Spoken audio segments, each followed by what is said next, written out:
Енді өзім бойдақ болғаннан кейін бір жеңіл ән көрейін дедім да. Жалғыздықтан шаршадым деген бір ән жаздым. Әлішер Шөмекей деген досымның әні мен сөзі. Жалғыздық тек қана Құдайға жарасқан.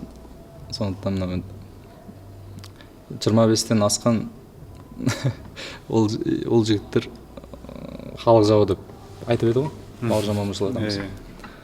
Сол айтқанда енді халық жауы болмай тезірек үйленіп, Қазақстанның демографиясын көтеріп, қазақтың санын көбейте берейік деген ниетпен жалғыздықтан шаршадым деген әнді орындап қабылдаңыздар. Санада кім, жүректе кім, ойда кім, ғашық қылар әдетімді қоймадым. Бір сұлуды ұстап алып оп-оңай, бақытты боп кетемін деп ойладым.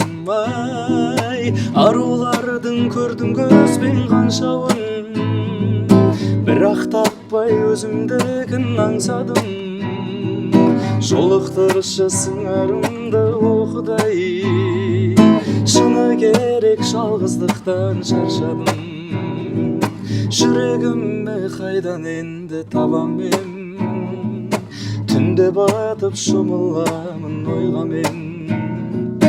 Осындайда жұбататын ешкім жоқ, жалғыздықта сырласамын айнамен. Арулардың көрдім көзбен қаншауын, бірақ таппай өзімдігін аңсадым.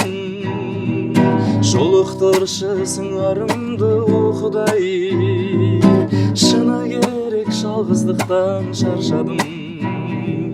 Жолықтыршы сыңарымды оқыдай, шыны керек бойдақтықтан шаршадым.